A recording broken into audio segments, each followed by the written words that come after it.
Hey guys, what's up? It's iFlynn here, and today I'm going to be reviewing the Final Fantasy VII Remake. I bought this game at full price, played it on the PlayStation 4 Pro, hooked it up to a 4K OLED LG TV.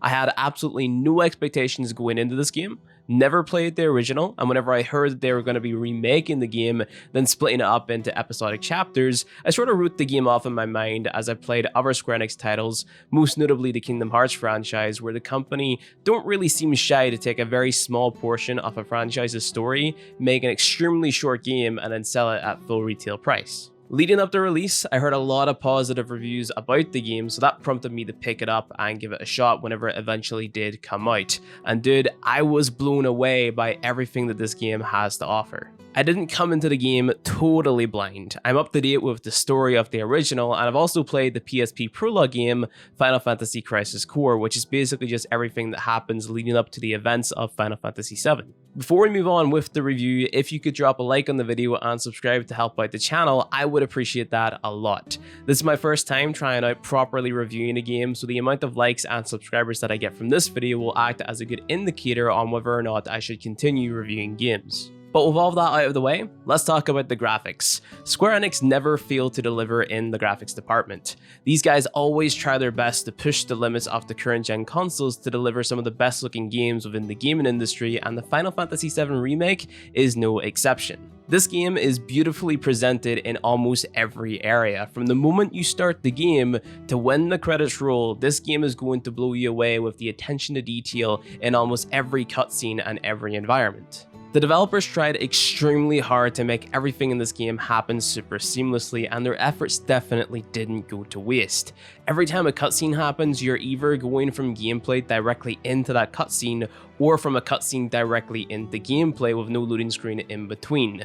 That's apart from the initial loading screen that's required to load you into the chapter that you're playing. There's a total of 18 chapters in the game, each of which do a great job at progressing the narrative and making you feel more connected with all of the main characters. You play as Cloud Strife, an ex-soldier from the Shinra Electric Power Company, which is essentially a power company that has a monopoly over the area that the game takes place in, which is known as Midgar. Shinra take a resource from the planet, which is a fossil fuel known as Mako energy.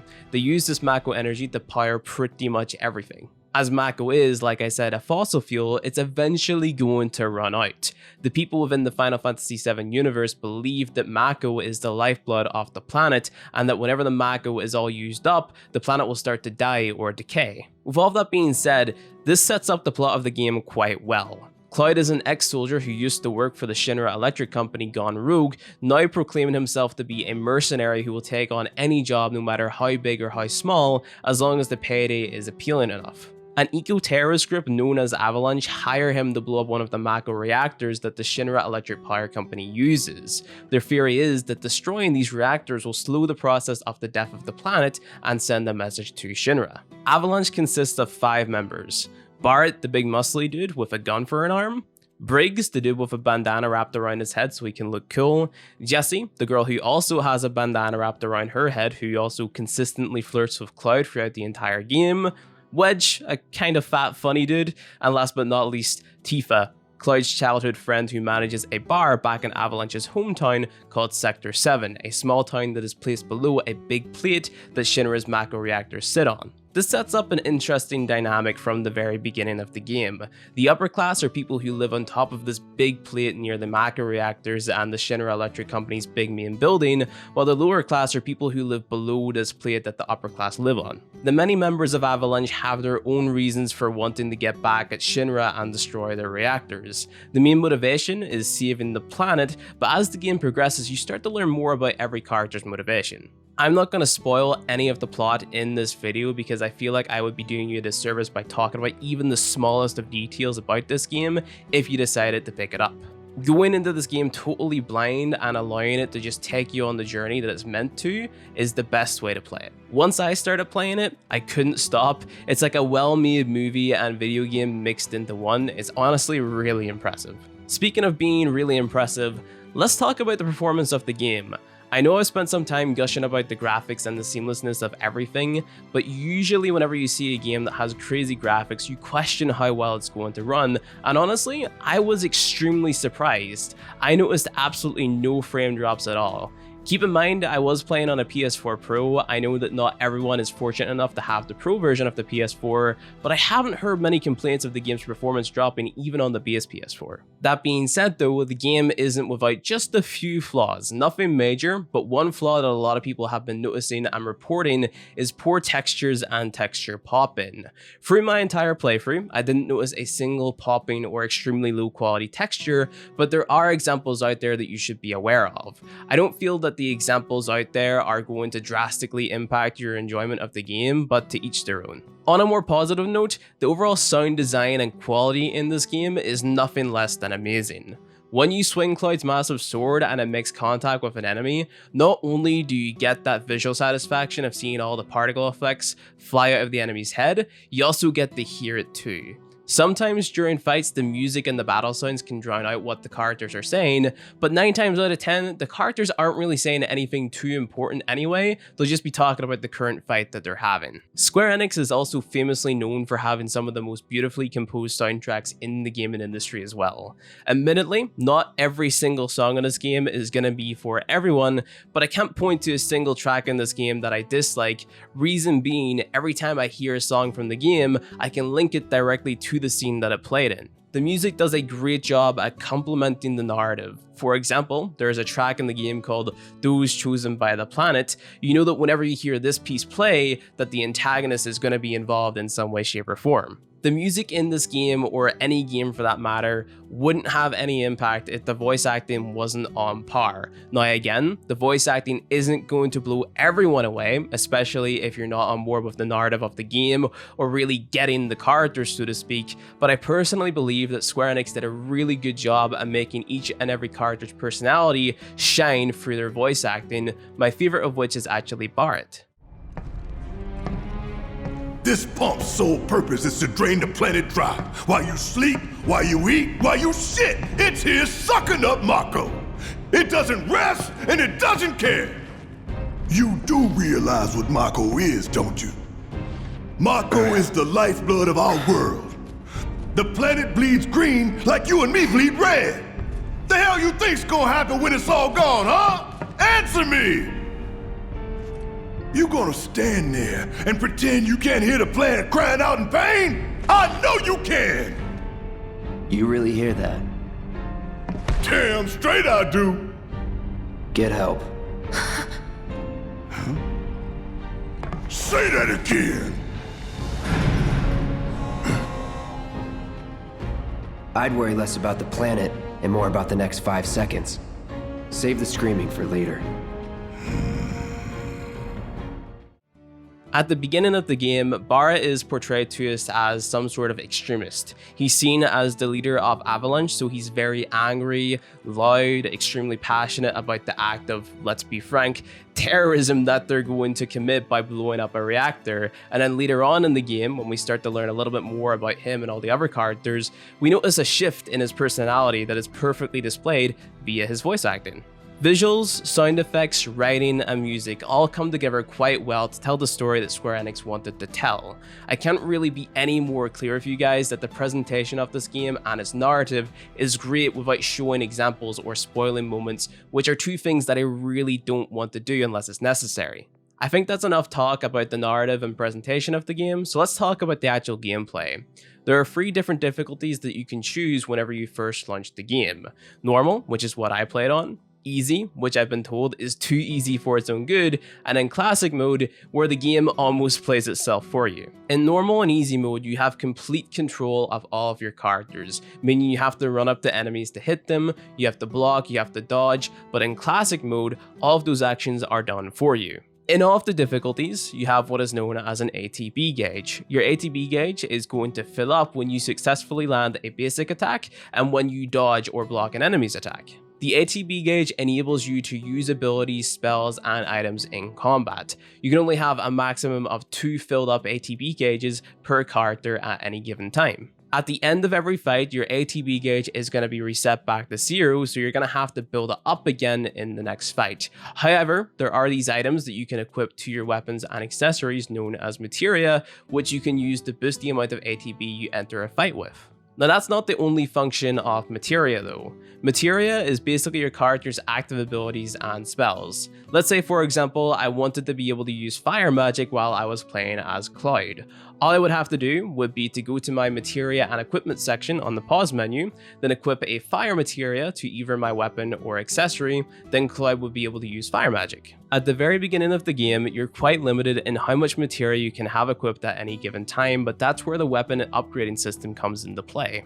In the Final Fantasy VII Remake, you get to play as 4 different characters: Cloud, Barret, Tifa, and Aerith, each of which will have access to 6 different weapons that you can unlock by playing the game. The weapon that you have equipped to each of these characters will determine the role that they will play in your squad. If you were to stick to the base weapons for each of your characters, Cloud alongside Tifa would be the in-your-face characters where their main goal is to dish out as much damage as possible with physical attacks while casting spells here and there to potentially weaken your enemies, while Barret and Aerith on the other hand are ranged characters who can fill a more supportive or magic damage dealing role. At the end of the day, you can spec any of these characters to play how you like. That's implying you're using the right weapons with the right accessories and choosing the right weapon upgrades. Like mentioned, the weapon that you have equipped to your character is going to determine the role that they play. We can take Barret as an example. At the beginning of the game, he has a weapon called the Gatling Gun. This weapon has some pretty standard upgrades such as attack damage up, magic damage up, health up, etc. But he's also going to get access to a weapon called the Steel Pincers, which have more magic damage up upgrades over anything else, making it so he would be more of a magic damage dealing character opposed to a jack of all trades. The progression in this game has not got that much depth to it. You level up your character and this will level up all of their base stats. You level up your weapons and that will give you buffs to different stats on your character depending on the weapon and the upgrades that you choose. You can level up your materia just by using it or having it equipped, turning fire into Fyra and then eventually into Fyraga to deal more damage with that spell. To really get the most out of the game and play it as well as possible, you want to be taking advantage of your enemy's weaknesses. So for example, if you're fighting a dog-like enemy, you could use fire magic against it because chances are it will be weak to fire damage. Same could be said for any fleshy-like enemy. If you're struggling to figure out what enemies are weak to or how best to beat that enemy, you can equip a materia called Assess. Assess is an ability that you can use that's going to show you what an enemy is weak to and how to best go against said enemy. Some enemies will have no weaknesses at all and they're going to require you to dodge or block attacks effectively to stagger them rather than just spamming magic that they would otherwise be weak to. When you deal enough damage to an enemy or exploit an enemy's weakness enough, they're going to become staggered. When an enemy is staggered, they'll be put into a down but not out state where you can deal bonus damage to them. Different enemies have different methods of staggering. With all of that explained, the combat system to some can come across as quite complex, but that's actually not the case. It's really quite intuitive, and I guarantee you that after you play or watch the game for about 30 minutes to an hour, you're going to have a basic understanding of how everything is supposed to work. The game allows you to quite easily explore your options before, during, and after every battle. If there is a boss that you struggled on in your first playthrough of the game, it's going to give you the opportunity to go back and master that fight at a later date. Even if you do struggle with some of the bosses in the game in your first playthrough, if you die, the game isn't super punishing in the sense that you're going to have to run through an entire dungeon again just to give the boss another shot. 9 times out of 10, you're going to be spawned just before the boss fight takes place, and you're going to have the opportunity to readjust your weapons and materia to better tackle the upcoming fight. Like mentioned, the game isn't too difficult. If one of your characters happens to die, you're going to be able to swap to another character to use items or spells to revive your dead character during the fight that you're in.